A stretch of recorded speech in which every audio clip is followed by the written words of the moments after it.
Ladies and gentlemen, welcome back to Rockstar 101. His name is Brandon. He's the DJ. His name is Shim. He is the Rockstar. Class is in session. Last time we were on, we were talking weed stories. Not really sure how we got on that topic, but we definitely fell down that rabbit hole. And we're going to maybe tell some drunk stories. We have some questions from the audience today. As always, if you want to hit us up on any of our social medias, you can do that. You can find me on Instagram, on Twitch, or on Reddit at The Real Brandalorian, or you can find Shim. He's on Twitch. You can find him at Hollywood Rebellion. You can also find him on Facebook. It's just Shim. And then you can find him over on Twitter. It is at Shim. So there you go. There you go. There's the socials. There you go. And a big thank you to our supporters, too. So I want to get that in first and foremost here. So Victoria, Chevy, Veronica, Kathy, Taryn, just thank you for supporting the podcast. If you want to do that as well, just go to anchor.fm/Rockstar101. Thank you. So what do you want to start with? Do you want to start with one of these questions that we got? Because it was a while ago, you had asked on your Facebook page for anybody who would like to kind of join in and get in on the conversation. Let's start with a question. A bunch of questions. And then let's start with a question, but then I just want to tell everyone at the end, we'll get to the drunk story. So stick around for the drunk story, the first time I got drunk. I think it's the first time I got drunk. It's the first time I remember getting drunk. You had the first time you got high, stoned on weed, but and I think I got the first time I got drunk too. My first weed story, I don't remember. I'm pretty sure it was uneventful. I just fell asleep. But I had a kid. You had a kid? Might not be the first time I ever got drunk. It sounded like you said I had a kid. No, I said add a kid. Like add a boy. I had a kid. I thought you said, like, I had a kid. I'm like, the first time I got stoned, nothing really happened. And you were like, I had a kid. I had a kid. No, God, no. Jesus. Good Lord. Unless there's some kid roaming around out there. Looks like me, bald with a beard. Who knows? Unfortunately, it's a female. All right, so here's your question. Yeah, go ahead. So this one comes from Ana Gomez. And she asks, Ana Gomez, do you ever write... And a kid. Do you ever write songs... That's a fucking meme. And a kid. Add a kid. Do you ever write songs to inspire yourself, then fine-tune it for release? I'm curious if there are unofficial versions of some of my favorite songs. Would love to hear them. No, I don't write songs to inspire myself. I don't know how to do that. I don't know how you write a song to inspire yourself. Usually, it works the other way around. If you're inspired and you've got a vibe and a feeling, you let it pass through you and you put it in the song, but... In terms of usually you need something external to inspire you, unless you're you fall into meditation or something and you sort of zone out and get into it. No, usually the inspiration comes from external, or it comes from within the song. You start writing the song, and then halfway through a verse or a chorus, you suddenly get this inspiration, and then it starts to permeate. But nah, that doesn't usually happen. It usually works the reverse way around. But there's still a lot of songs. This year is going to be a big one. In terms of putting out, recording and releasing a lot of new music, because what the fuck else is there to do? Like usually when you're on tour or you're doing interviews or you're doing any of that other sort of stuff, you don't have the time and energy to write and record new music. Writing and recording new music is pretty much my favorite thing to do. It's right on par with performing, but depending on my mood, it fluctuates. But I mean, that's great for me. I'm just going to crank out a shitload of music this year. Yeah. How many albums are we going to get? We're going to get like an album quarterly? We're going to get four albums? I could pump out 10. But yeah, I was thinking about if you do a song, but if you're talking about finished recordings, I'm not really going to concern myself with any of those sort of deadlines. I'm just going to there's this weird thing called I saw something about the finite. Have you seen this thing about the finite game and the infinite game? Mm-mm. It's a way of running businesses and stuff, but when you apply it to personal goals, you got a finite game, which is like a pre-existing deadline, or something that you say, whether it's with, hey, we've got to hit our quarterly numbers, or we have a deadline for the end of the month, this album's got to be done.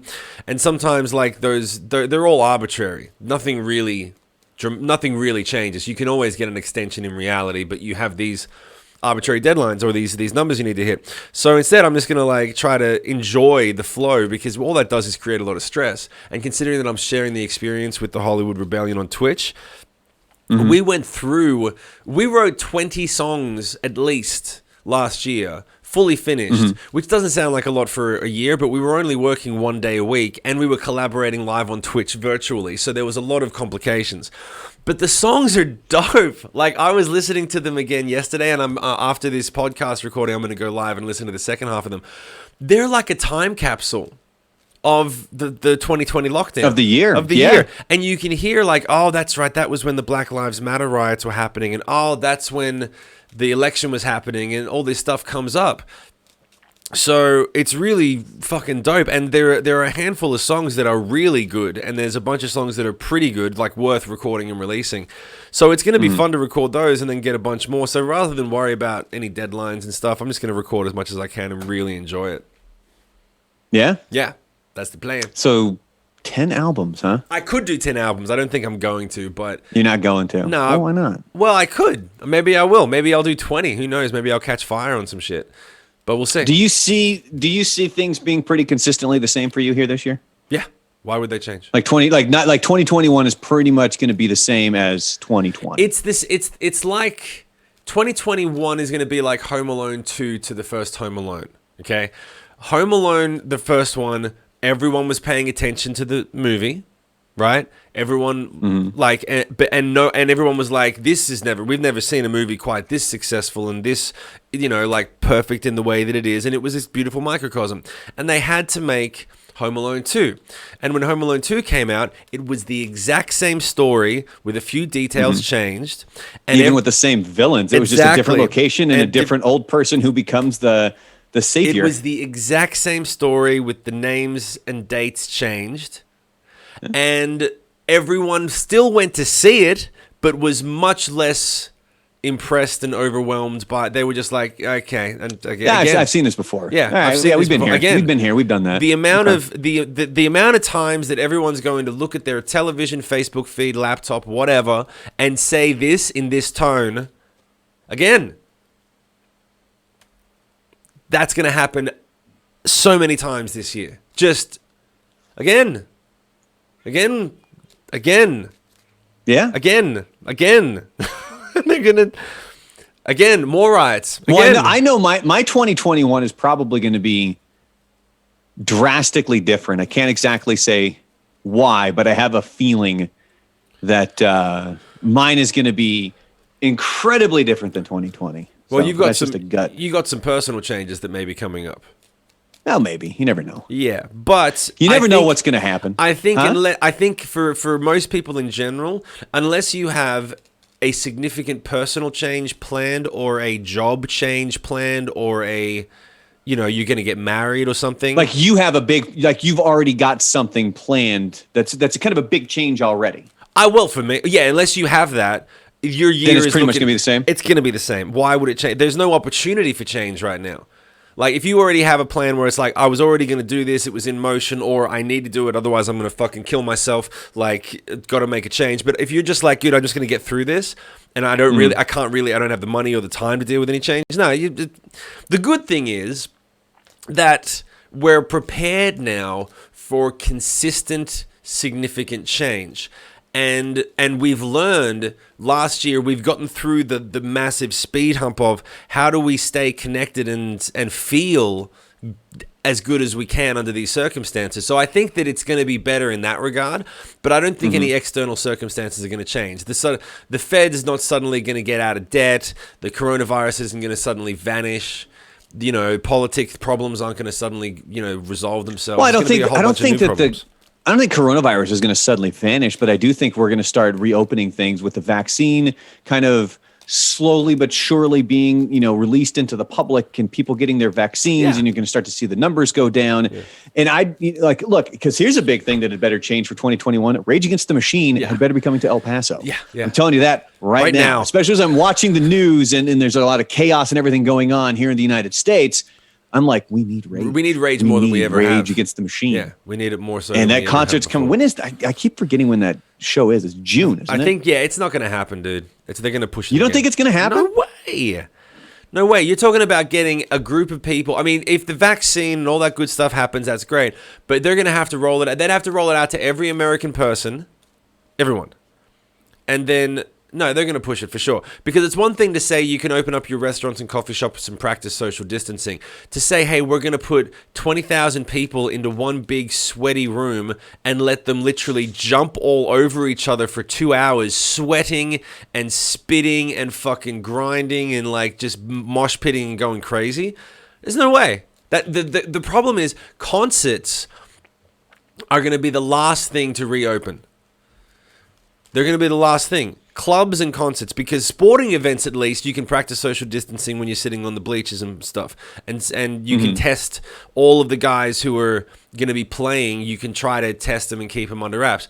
For a fucking rock show, it's literally the whole point of a show is get in there. Close and be crammed in there and be pushing up against people. Yeah. Experiencing it together. It's like the whole the model of how to protect yourself from COVID is be safe, don't get crazy. And the way to enjoy a rock show is fuck safe, let's go crazy. Like that's literally it. Especially at a Rage Against the Machine show, not just a rock show. Yeah. Or Rage Against the Machine show. It's like I ain't holding my breath. I think that by the time we get to the end of the year, we will have seen some change, but it will not have been, it's never going back to the way that it was. It'll be like, hey, we're getting an idea of what the new version's going to become. But everyone's going to be staying home. Everyone's going to be working remotely. That's already set up and done. Businesses are going to have lost so much money that they're going to say, well, we need to cut costs. You're all staying at home because we're shutting down the office and we're not going to pay $20,000 a month in rent. So like... That's one thing I've been kind of wondering about is how many businesses have realized we don't really need that office space, or we don't need this large of an office space. People can generally work from home. Maybe once a week, we really need to meet in person. So like, here's a business idea for you. Go rent. Of course, these are everywhere here in El Paso. You have these sort of strip mall banquet halls. And that's where people have their quinceañeras. It's where they have their weddings. It's where they have any big birthday celebration or something like that. That's where they have these, and they can fit anywhere from 50 people to like 250 people, or something like that. Just own an office building and rent out the conference room. Yeah. Because it's going to be, you sanitize it every single time. You rent it out to a company. They come in, they get it for a 4-hour block. You get to have your, you have all the technology there. They come in, they do their thing, and then they get out. You go clean it, and then the next company comes in. And they don't need to be spending on office space. I agree, but let's get back to the rock show thing for a second, because now we're going down the other rabbit hole. But when it comes to concerts, do you really think that they're going to open up concerts within the next 6 months? Because June, July, 6 months away. Like, seriously. I want to say yes, just because I want to go to that goddamn show. I know, but want and reality, there's two different things. Like, yeah, I know. I mean, I haven't really heard... Hold on. Here's the real question. If they open, let's say COVID is just as bad as it is now, and Rage Against the Machine comes up in El Paso, and they say we're going to smash 20,000 people, you're not going to go. No. So think about 20,000 other people probably think the same way that you do. Maybe, even if it's only like half of them. That means 10,000 people aren't going to go. That means 10,000 people are going to ask for their money back. And then Rage Against the Machine is going to go, well, that's hundreds of thousands of dollars that we're out because, well, we'll push it.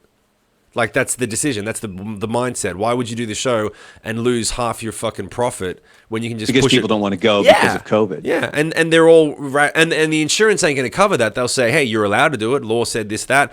There's the tickets have been sold. You can't just cancel because you're making like. They'd just say, well, we're postponing, and that's it. I mean, like it's a rock and a hard place, but that's why I don't think it's going to. This is the thing that people fucking forget. When you're talking about concerts especially, right? Because this is Rockstar 101. Talking about rock and roll shows, and they forget that just because you build it doesn't mean they will come. There is this mantra of if you build it, they will come. Everything's changed. So this idea of, well, once we can put on shows, once we're legally not going to get fines anymore from the government for putting on a show, everyone will flock. It's not the same. If you build it, they will come. If you build it, you just said you won't go, and I wouldn't fucking go. No, if it's exactly the same. But I also don't think that they would open if things are exactly the same. They're not going to open up concerts. There's no way. The only way they're going to start opening up concerts is when the vaccines have been rolled out to 70 to 75% of the population. Exactly. I think that's the number that I keep hearing is that number. And that means if you look at just how the vaccine has started getting rolled out, it's going to take them at least a year to get to that number. So that means there's no concerts for another year. And that's it. Like that's actual evidence that you've said, that you've heard and seen. It's not just something you made up. It's like, of course, it makes logical sense. They're not going to open up concerts until there's a significant amount of people have been vaccinated. They don't have the resources and the time and energy to vaccinate. You're talking about hitting, what is there, 350, 380 million people in America now. You're talking about vaccinating 300 million people. That's going to take a few months. Yeah, I mean, they started it here in El Paso. I think I told you this, but it might have been off air, where I believe it was the New York Times. On their website, they have a way that you input your information, and it will tell you where you're at in line for the vaccine. And somehow there's only like 720,000 people in El Paso County, and I'm at spot 740,000. Like somehow there's 20,000 people ahead of me. And I'm like, this doesn't make any sense. But I do know that, with my age, no underlying conditions. Yeah. Or, not being a frontline worker. I mean, working and at a radio here's the station funny thing. Here's, if you think about this as well, when you're talking about rock shows and stuff, right? Mm-hmm. The types of people who go to rock shows are not they're not the first people that are going to get the vaccine. They're the last. Most people that go to rock shows are young adults, young kids, or parents with kids, and maybe well, it depends on what rock show you're going to. It depends on the band. Like I know if you're going to Alice Cooper or AC/DC, there's a lot of 60-year-old guys who are like, yeah, because the last concert that we had here in El Paso was Kiss. I guarantee there's a lot of people that were at that show that are towards the top of the list to get the vaccine simply based on age. Yeah, you're right. Actually, that kind of brings us around to, I want to pivot to the next conversation because this is 100% about music. All right, I want your opinion on this. I remember seeing Dave Grohl. I think he said it in an interview or something. But when you watch the band live now, right? They said that their kids or something brought over some friends or whatever, and they thought they were so uncool. They really had no interest in the fact that their dad was in the Foo Fighters or they were at a Rockstar's house because they were like, yeah, we don't listen to dad rock. Mm-hmm. And Dave Grohl can make the essential dad rock because it's dad. Yeah, but Dave Grohl can make a joke about it because he's so fucking loaded that he doesn't give a shit. But in general, is rock music if you're generalizing it, right? When you think about all the bands any band that headlines a festival now, there's really no bands that are headlining festivals that don't have kids. You're talking about like, not because like they're in the older demographic. You think about Five Finger Death Punch, Godsmack, Shinedown, Breaking Benjamin, fucking 3 Days Grace, just the staples. Those guys have been around now, rocking it for 20 years. So they're in that age bracket. And where are the new headliners that are coming up that are going to take their place? There's not really that many bands with like guys in their 21s or 18s or like what it was like, in the 90s and all that sort of shit. All rock is dad rock. All rock music is, especially the stuff that gets played that becomes relevant. You got a handful of bands that are coming up, but Foo Fighters, they're fucking nearly granddad rock. Like those guys have been around since the fucking early 90s. So is rock just kind of It's almost like you're trying to say rock is dead, but no, it's not. I'm not trying to say rock is dead. I'm saying that it has automatically become rebranded. Well, I think it's been in an interesting transition over the past 15 years or so because, rock back in the day was Zeppelin. Rock back in the day was, which is now classic, Queen. It was, that was rock. And then, I hate saying that, like radio is kind of at the forefront of this because it really is. It depends on the format is considered. Because the formats are dictated by what people are listening to and what age groups are listening to it. And so then you had, moving into the 80s and into the 90s, it became classic rock. And that was your Zeppelins and that was your, bands from the 60s and 70s and things like that. And then it even got to the point where you were in the early 2000s and you started to hear new rock. Motley Crue. Motley Crue? Def Leppard on classic rock stations. Yeah. And so it's just, as that timeline moves, so does the format. But the difference is rock isn't that old of a format. I mean, it's older than some. It's not older than country. It's not older than R&B. It's older than hip hop. It's older than like techno dance music or, trip hop or anything like that. Yeah. But those guys are always going to be the headliners until they're gone. You know what I mean? And so to for somebody to vault ahead of them, it's going to take a lot, because your headliners, like I was trying to look up here, who your headliners were for. Like I was going to take Woodstock 99, Woodstock 94, for example. Because if you think about it, back then, there were some that were the headline. They weren't the headliners, but they were the big name acts in some of those places, and they were younger. Korn, Limp Bizkit, bands like that, Rage Against the Machine. Yeah, they would be headliners now. Like they've had. I guess the kind of that staying power. What were you saying? No, I agree that they've had that staying power, and like I was thinking, the Red Hot Chili Peppers, I think, headlined one of the days at Woodstock '99. And if they were on any bill anywhere in the world, like no one's going to headline over Red Hot Chili Peppers. I don't think any band could, even if you were pulling up like and any band that would. Like, here's the thing, I think, like, if you had like a competitive Rage Against the Machine, or even if it was like Zeppelin or something, maybe they do a co-headline thing with a band like Zeppelin or something if they came back around. But I think there's a lot of other bands that would just be like, look, if we ain't headliner, we're not playing it. Like, there's no festival where you go, well, Bring Me the Horizon really is the number one band in the last couple of years that headlines a lot of rock shows, and they're like, we don't give a fuck. Like, we're not, either we're headlining or we'll play a different show. And so I think like I saw like they're branding concerts in Australia now, right? There's a lot of retro, like when I was there, well, maybe no, it's the case. There was the number one station when I was growing up in Australia was called 104.1, and it was the pop top 40 station. In the last decade or so, another one came up, which is called Kiss FM, which is just and they're not affiliated with Kiss in New York at all. It's just a fucking they totally rip everything off America, and they only play the top 40 stuff. Wait, which Kiss are you talking about? Kiss FM in Sydney, Australia. Oh, like okay. It's not affiliated. Because one of the big rock stations here was it's Kiss in San Antonio. Right. No, I know, but they've called it the big pop station over in New York for a while was Kiss FM, right? Well, that and like Z100. Yeah, but they just anyway. That's a long story. Hell, we have a Kiss here in El Paso. Except that's our sister station. They're like a adult contemporary station. Yeah. So they took over as the top 40 thing. So the older station literally just went back to, well, we're going to play 90s. We're playing 90s. We're one of those stations. We only play 90s and occasionally a new song. They're basically more popular than Kiss now. Like they're technically like the number, whatever it is, but they're at least on point. And I think it's just because there's better music, and also there's so many people now that would rather play the nostalgia game and listen to that than go to check out whatever the top 40 thing is, which is now pretty fucking arbitrary.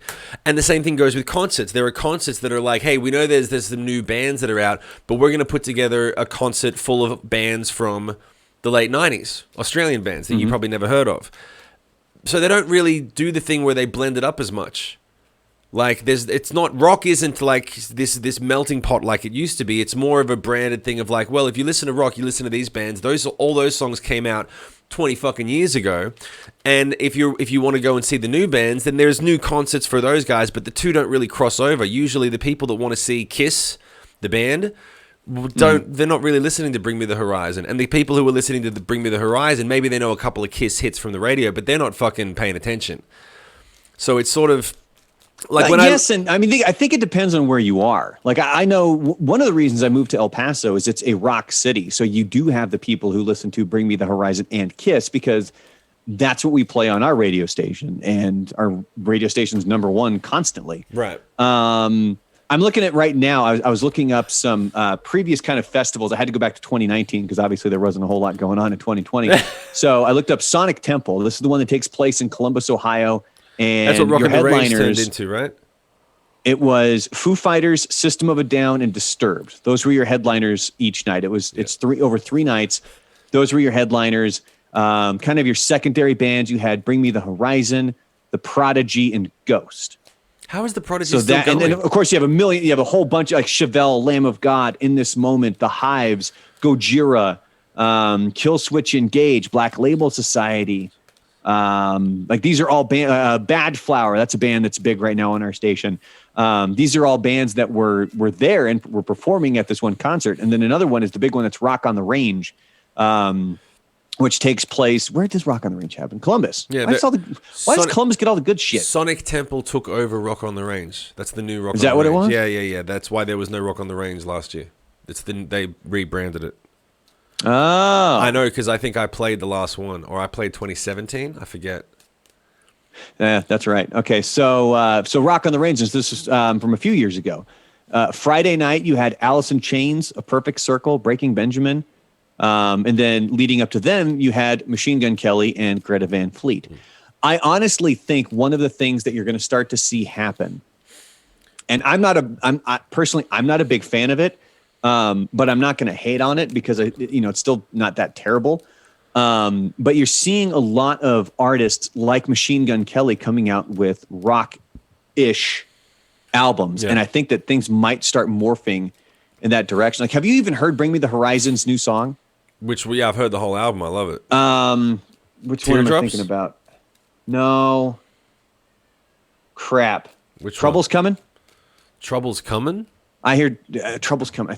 Am I getting the right band right? See, we don't play music during the morning show, so I'm not in on my rock stuff as much. Are you thinking of one of those bands that infuses a lot of like hip hop? No, Royal Blood. I'm sorry. Yeah, so it's not Bring Me the Horizon. Royal Blood. Right. It's Trouble's Coming. That's a very poppy song. I mean, when we were driving around a few weeks ago, the first time I heard it, I to double check to make sure that the station was on KLAQ, not on KISS. It's a good song, but it's really pushing those boundaries of what would be considered more on the rock side of things. Going back to the whole Rock on the Range here from a few years ago, Saturday night, it was Avenged Sevenfold, Stone Sour, 3 Days Grace, Bullet for My Valentine, all bands that have been around for 20 years.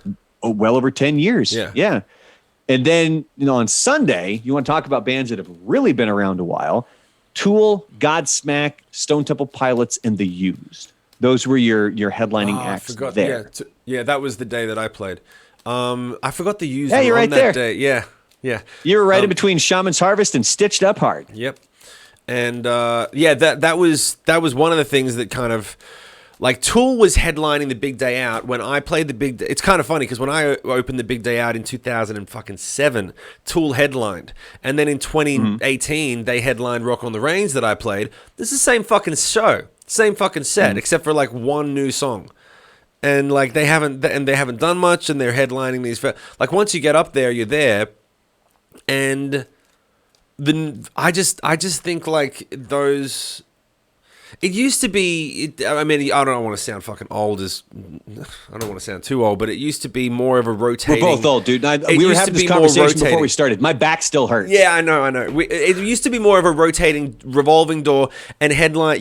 Bands would headline like Smashing Pumpkins, Nirvana, Pearl Jam, and they were in their early 20s. And they were making better music then than any of them have made recently. Like, you listen back to the first few albums of all of these bands, and they're like seminal songs where they're inspired and fearless and all that good stuff. And then now I'm trying to find bands that are making that kind of music with that kind of spirit now. Young bands that are making that type of music with that kind of spirit now. And the only thing that I can think, the reason that the music isn't, most of the music that's coming out from a lot of rock bands now that are coming up is because they don't have the level of support that bands did before from a record label where they go, hey, here's a couple of $1 million to get in the studio and just be a band. And we're going to introduce you to a really, really good producer who's going to sit with you for a while and devote some time and learn who you are, instead of like the process now, which is keep grinding on your laptop until you have a hook that we can hopefully get on the radio. We'll spend a little bit of money throwing it at the wall, and if it doesn't stick, we'll put the rest of your shit on the shelf. Like, I'm trying to figure out where the next truly, like, one of the last really interesting and inspired things that I saw was years ago when I first saw it was Babymetal. And I remember my sound guy showing me the video for Gimme Chocolate. And as soon as I saw the first chorus, I was like, this is going to be massive. And it wasn't because the song was amazing. It was because it was fresh. It was a fresh sound, and it looked like someone who had a vision, and there was a real vision to the whole thing. And it just looked like it was a complete idea instead of just four guys on stage jamming along to a few songs, which is kind of what dad rock is now. I think if you're just standing on stage playing your songs, it looks like it just doesn't cut it anymore.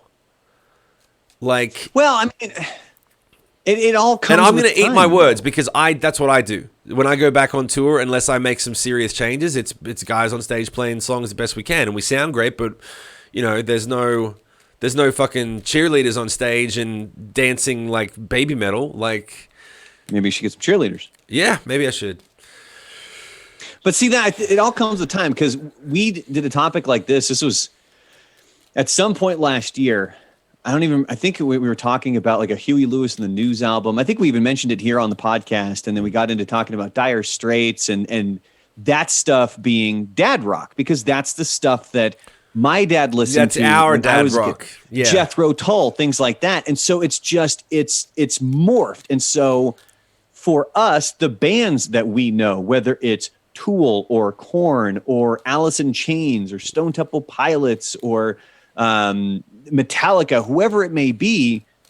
I mean, hell, Metallica could have technically kind of been a dad band even when I was younger. Yeah, if you were listening to the first, they'd already been around for a decade. Yeah, but that's the thing, is that it's the cycle of life, and it's going to sound super cheesy and super cliched, but it all goes through these constant cycles. And somebody 20 years ago could have said the same thing, but festivals weren't as big of a thing.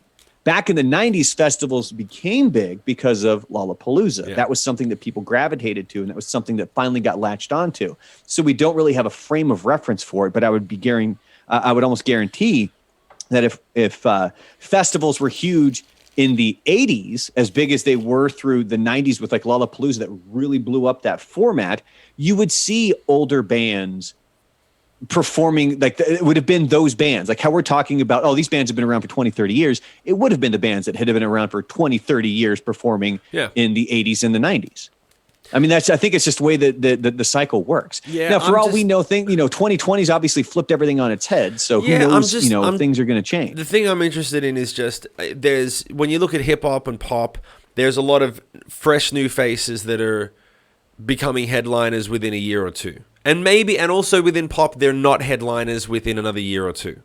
Like, the truth is, if Taylor Swift is an anomaly, but like any of the new kids coming up that everyone knows the names of, if they don't have a hit for a couple of years and they've just had one album, they will be. It won't be like a rock band. Like with a rock band, if you have a big hit album, you can tour on that and you can then start being a good support band. If you don't have a hit for another couple of years, you can still support bands and stay on tour and do your thing.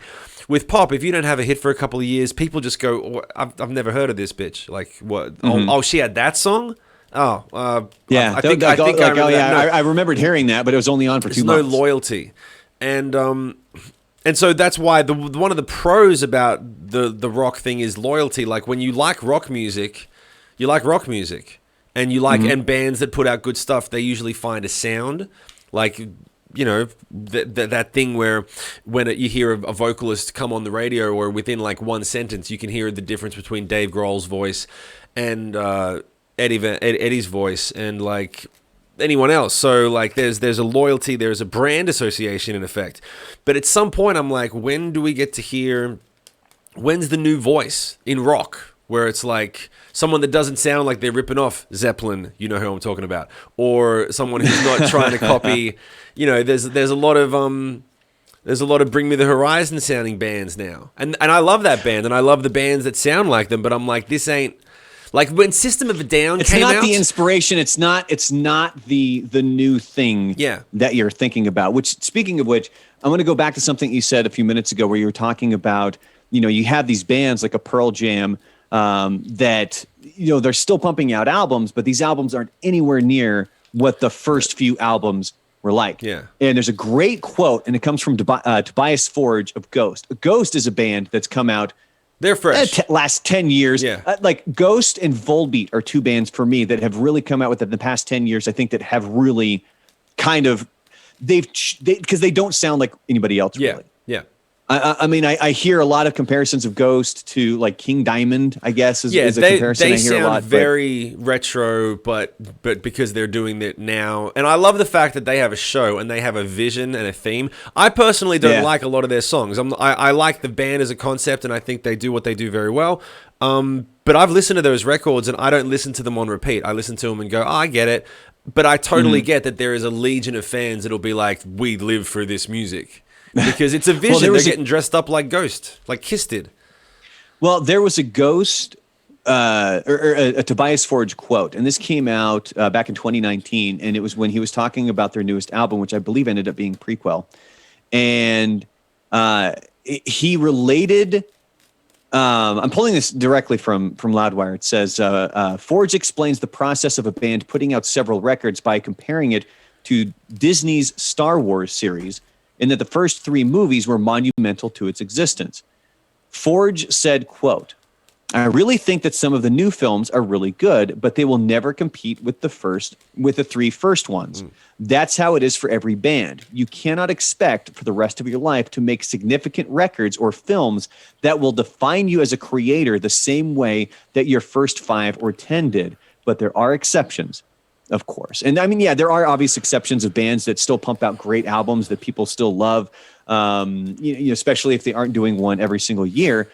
But it's usually your first few albums that define who you are as a band. And then after that, you're just kind of making music. Yeah. Not to say that it's not good, but to really recapture that, it's going to be difficult because people know who you are. Yeah. You know what I mean? Yeah, it's a very good point. And I think it's the same thing of like when the first 3, that's why like 3 is a good number. You don't hear you hear the concept of a trilogy. What's a quadrilogy? Like that, you don't hear many where it's like there is a term for a box set of 4 or 5 or a penta, whatever. Like 3 is a good round number. It's probably because it has a beginning, a middle, and an end. But when you think of like Star Wars, for example, the first Star Wars was so successful because it was so new and fresh, and it was a vision, and you were getting to know all these characters for the first time, and it presented a plight for each character that they could continue to fight for and overcome. And so they had another couple of movies with, the Darth Vader. Everyone knows now, but like the father-son relationship and all that sort of stuff, it continued to grow. After they've resolved a few things, people get like another problem for Luke, like he lost the Force again and he's got to refine some, and they're like, can we have, so that's why they introduced new characters. Were they really screwed? Like the prequels, I think, the prequels are there was a lot of issues. I mean, there's a lot of issues with that, obviously. Oh, and I got to make a correction really quick. Prequel came up before that quote, because prequel from Ghost was 2018. That quote came from 2019. Okay. But and then with the new Star Wars movies, Force Awakens was damn near shot for shot the same thing as A New Hope. You know what I mean? Yeah. Like we're going to start on a desert planet. We're going to have an orphan, and and then she's going to get off. And they're going to blow up the Death Star. Nope, now it's called Starkiller Base, and it's like these are the exact same movies, and that's where they really kind of messed it up. But that's not to say that there can't be something created. But it is difficult to make that comparison between the movies and stuff, because with the movies or even the TV shows, it's somebody else creating it. I mean, really, where it has the difference between taken off for Star Wars at this point, it's when Jon Favreau and Dave Filoni took over. And but I'm telling you right now, if you want to hear some of the greatest commentary on the Star Wars saga, thoughts on the father-son relationship and all that other stuff, look up quotes from Dave Filoni. That dude gets it. Like that, like when you hear him talk, you're like, wow, I feel glad that dude is the one that's really taking over the Star Wars universe, because he gets it. He knows what it is. Right. And he's made brilliant products ever since he was invited in when he started doing the Clone Wars cartoon show. Right. Yeah, okay. So, but anyway, we're running out of time. We are over time. Yeah. Do it. Yeah, we need to do a quick drunk story here. Let's do that next. Let's because this was good conversation. Let's do that on the next one.